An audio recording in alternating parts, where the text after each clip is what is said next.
መድፈኞቹ አርሰናሎች ከነገ ጀምሮ ለተከታታይ የሚያደርጓቸው 3 ጨዋታዎች እጅግ ወሳኝና የሞት ሽረት የሆኑ ጨዋታዎች ናቸው። ከነዚህ ጨዋታዎች አርሰናል 9ኙንም ነጥብ መሰብሰብ የሚችል ከሆነ ምናልባትም ዘንድሮ የፕሪሚየር ሊጉን ዋንጫ የማሳካት እድሉ ከ80% በላይ ከፍ እንደሚል በርካታ ተንታኞች እየገመቱ ይገኛሉ። በሌላ በኩል ስለ ዊሊያም ሳሊባ ጉዳት አዲስ መረጃም ተሰምቷል። ስለ ካይ ሃቨርትም ጭምር ማለት ነው። እንደዚሁም ደግሞ ስለ ዲክላን ራይስ እና የአርሰናል የወሩ ምርጥ 4 ተጫዋቾች እጩ ተደርገዋል። ስለነዚህ ዛሬ የምናነሳቸው ዋነኛ ጉዳዮች ናቸው። እንደዚሁም ደግሞ የመድፈኞቹ ተፎካካሪ የሆኑት ማንቸስተር ሲቲ እና ቼልሲ በተከታታይ የሚገጥሟቸው ጨዋታዎች አርሰናል 3ቱን ጨዋታ የሚያሸንፍ ከሆነ በደንብ ከነሱ መራቅ የሚችልበትን እድል እንደሚሰጠው ነው እየተገለጸ የሚገኘው። እነዚህን እስኪ እጅግ በአማረ መልኩ እንደተለመደው ወደ እናንተ አደርሳለሁ። ብዙዎቻችሁ ቪዲዮዎችን ትመለከታላችሁ፣ ነገር ግን ሰብስክራይብ አላደረጋችሁም። ስለዚህ አንድ ጊዜ ሰብስክራይብ በማድረግ ቤተሰብ እንድትሆኑ በአክብሮት እጋብዛችኋለሁ። በቀጥታ ወደ መረጃዎቹ ልውሰዳችሁ። እንግዲህ ከዊሊያም ሳሊባ ጉዳት እንጀምር። አሰልጣኝ ሚኬል አርቴታም ዊሊያም ሳሊባ እንግዲህ በባለፈው በቼልሲው ጨዋታ ልምምድ ላይ እያለም ጉዳት ስለገጠመው መሳተፍ እንደማይችል ገልጸው ነበረ። በዚህም አርሰናል ለመጀመሪያ ጊዜ በፕሪሚየር ሊጉ ያውም እጅግ ከባድ በሆነው የለንደን ደርቢ ጨዋታ የፔሮ ሂንካፔን እና የክርስቲያን ሞስኬራን ጥምረት ለመጠቀም ተገዶም ነበረ። በጨዋታውም ላይ አርሰናል ያለ ሳሊባና ያለ ማጋሌሽ መጫወት ምን ያህል አርሰናል ከባድ እንደሆነ የተመለከትንበት ነው። ምንም እንኳን ፔሮ ሂንካፔና ሞስኬራም ጨዋታውን በሚገባ ቢወጡትም የሳሊባ መኖር ግን ለመድፈኞቹ የኋላ መስመር ምን ያህል ወሳኝ እንደሆነም ተመልክተናል ብዬ አምናለሁ። ታዲያ ዊሊያም ሳሊባ ለነገው ጨዋታ የመድረስ እድሉ እጅግ ሰፊ እንደሆነ ነው እየተሰማ የሚገኘው።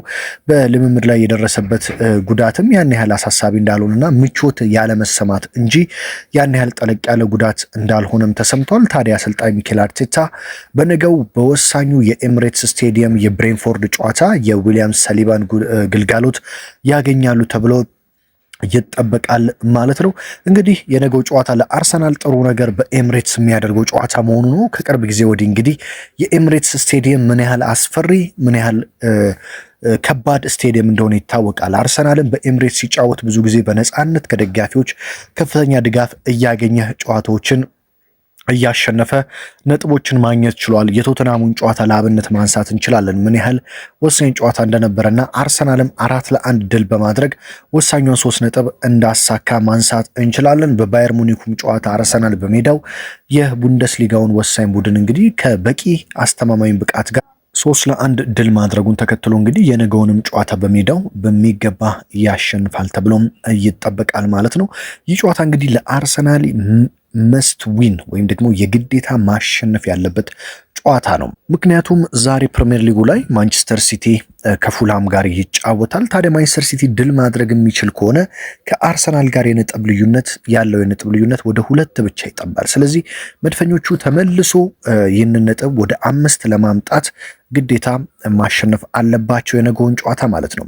በተለይ ሁለቱ ጌሞች በአንጻራዊነት የተሻሉና 6 ነጥብ አርሰናል ሊያገኝባቸው የሚችሉ ጌሞች እንደሆኑ እኔ በግሌ አምናለሁ። ምክንያቱም በተለይ ከብሬንፎርድ እና ከብሬንፎርድ ቀጥሎ ደግሞ ከወልቭስ ጋር ነው አርሰናል ጨዋታ ያለው፣ በመሃል ቪላ አለ።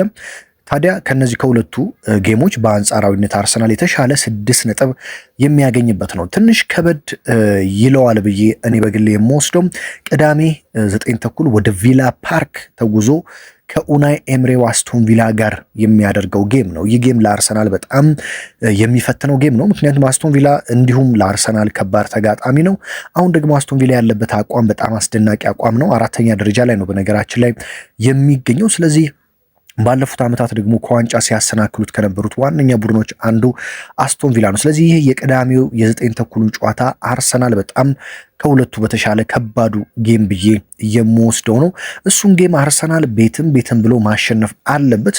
አለበለዚያ በ6 ቀን 2 ጊዜ ነጥብ ከጣለ አርሰናል በጣም ከባድ ነው። በቼልሲ 2 ነጥቦችን ጥሏል። በአስቶን ቪላም ነጥብ የሚጥል ከሆነ ምክንያቱም ከታች ያሉ ቡድኖች የልብ እንዲሰማቸው ስለሚያደርግ ለመድፈኞቹ ነጥብ መጣል ካሁን በኋላ ከባድ ይሆናል።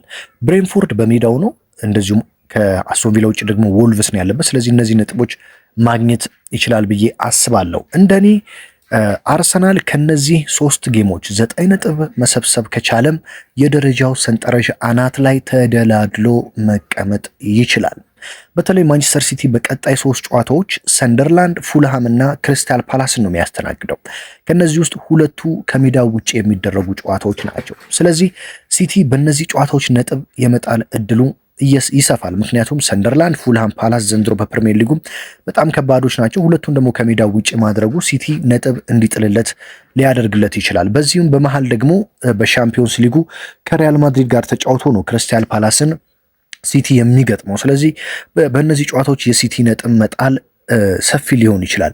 ቼልሲም ቢሆን በቀጣይ 3 ጨዋታዎች እንግዲህ ሊድስን ከዛ ቦርንማውዝ እና ኤቨርተንን ነው የሚገጥመው።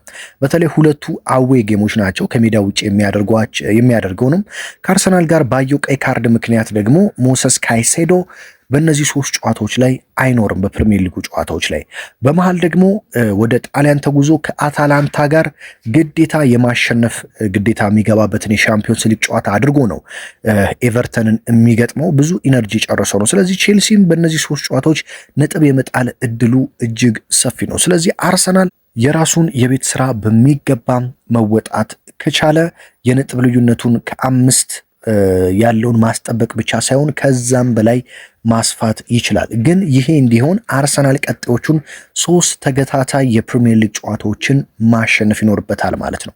ከነዚህ ጌሞች 6 ወይም 7 ነጥብ ቢያገኝ በእርግጥ ክፉ አይደለም። ነገር ግን አርሰናል ከቻለም ከነዚህ 3 ጨዋታዎች 9 ነጥብ መሰብሰብ የሚችል ከሆነ በእርግጠኝነት የነጥብ ልዩነቱን ከ5 በላይ አስፍቶ የፕሪሚየር ሊጉን የደረጃ ሰንጠረዥ በሚገባ ተደላድሎ ተቀምጦ መምራት የሚችልበትን እድል ያገኛል ማለት ነው። ስለዚህ አርሰናል እነዚህን ጨዋታዎች በሚገባ ለማሸነፍ ይጫወታል ተብሎ ይጠበቃል። እንግዲህ ዲክላን ራይስ የዓመቱ ምርጥ የወንድ ተጫዋች ተብሎ ትላንትና ምሽት ሽልማት ተበርክቶለታል። በነገራችን ላይ ለእኔ ዲክላን ራይስ ዘንድሮ በፕሪሚየር ሊጉ በጣም ምርጥ ዓመት እያሳለፉ ከሚገኙ የአርሰናል ተጫዋች ብቻ ሳይሆን ሙሉ የፕሪሚየር ሊግ ተጫዋቾች ግንባር ቀደም የምሰጠው ነው። በተለይ አርሰናል በደከመበት ሰዓት ራሱ ብቻውን መድፈኞቹን እየተሸከመ የሚወጣ ተጫዋች እየሆነ መጥቷል። ዲክላን ራይስ በተለይ ከማርቲን ዙቤሜንዲ መምጣት በኋላ ምን አይነት አስደናቂ ተጫዋች እንደሆነ እንግዲህ ለአርሰናል ደጋፊዎች በሚገባ እያሳመነና 100 ሚሊዮን ፓውንድ አይደለም 200 ቢወጣበት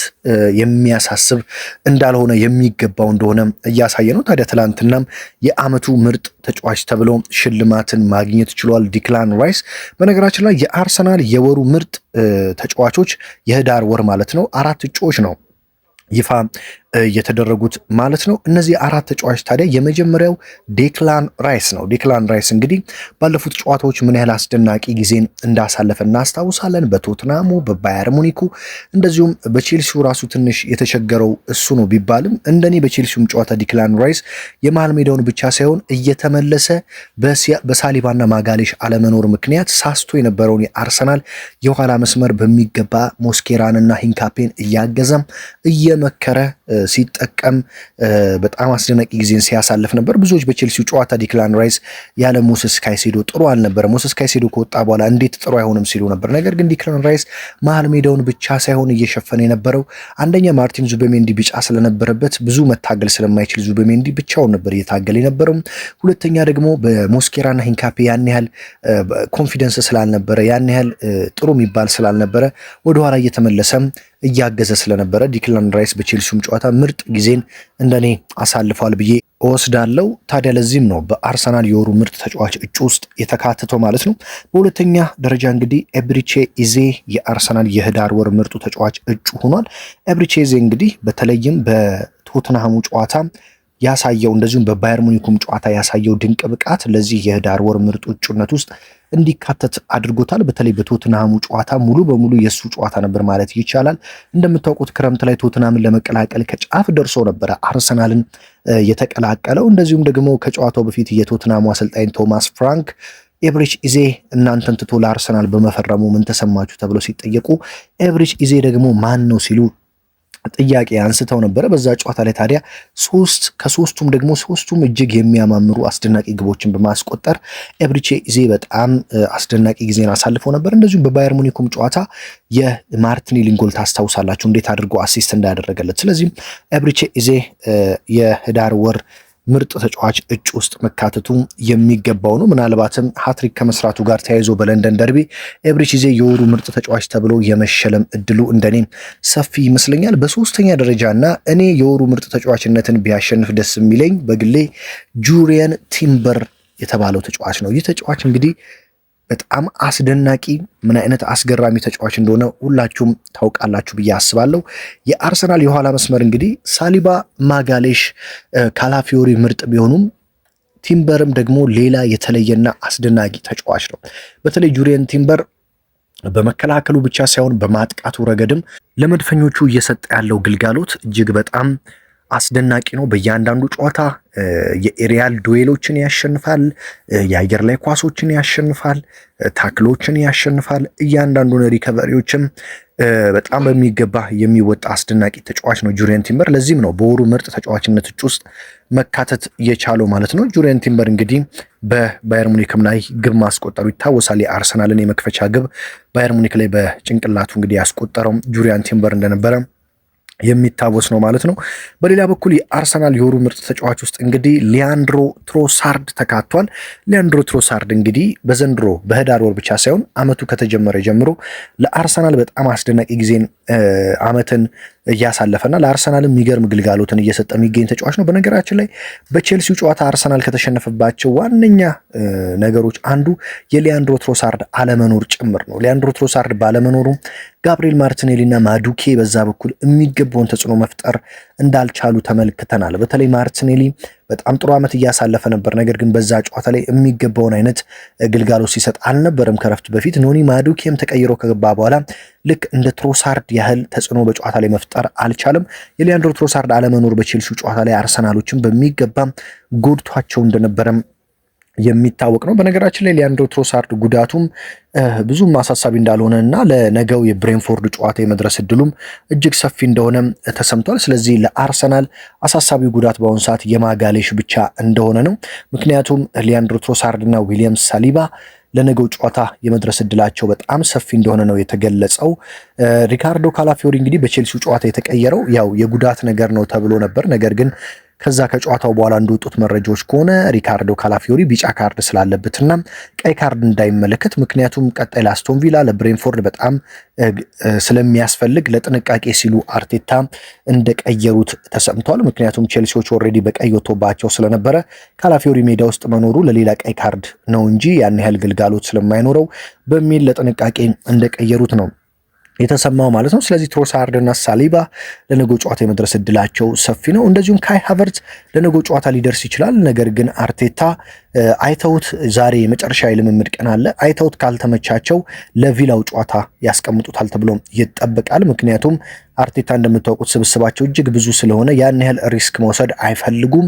ተጫዋቾች ጉዳት ላይ እያሉ ወደ ሜዳ እንዲገቡም አይፈልጉም። ስለዚህ ካይ ሃቨርትዝ ለነገው ጨዋታ ይደርሳል። ነገር ግን አርቴታ ጥንቃቄ ከፈለጉ ለነገው ጨዋታ ትተው ለአስቶን ቪላ ጨዋታ እንዲመለስ ያደርጉታል ተብሎ የሚጠበቀው ማለት ነው። መድፈኞቹ እንግዲህ በቀጣይ በሻምፒዮንስ ሊጉም ከክለብ ብሩጅም ጋር ይገናኛሉ። በተለይ ግን የብሬንፎርድና የአስቶን ቪላ ጨዋታ ዋነኛ ጨዋታዎች ስለሆኑ ሁለቱም ጨዋታዎች አሸንፈው እንደዚሁም የወልቭሱንም ጨዋታ አሸንፈው ከቀጣይ 3 ጨዋታዎች 9 ነጥብ ለመሰብሰብ ይጋደላሉ ተብሎ ይጠበቃል ማለት ነው። የነገው ጨዋታ ምሽት 4 ሰዓት ተኩል ነው የሚደረገው። ፉልሃም ከማንቸስተር ሲቲ እንግዲህ ከሜዳ ውጪ ተጉዞ ዛሬ ምሽት ፉልሃምን ይገጥማል። እንደዚሁም ደግሞ ቼልሲ ከሊድስ ዩናይትድም ከሜዳ ውጪ ያለ ሞሰስ ካይሴዶ ጨዋታውን ያደርጋል ማለት ነው። ምን ትጠብቃላችሁ? አርሰናል ብሬንፎርድን ስለስንት ያሸንፋል? ሲቲና ቼልሲ ሴት ይደርሳሉ?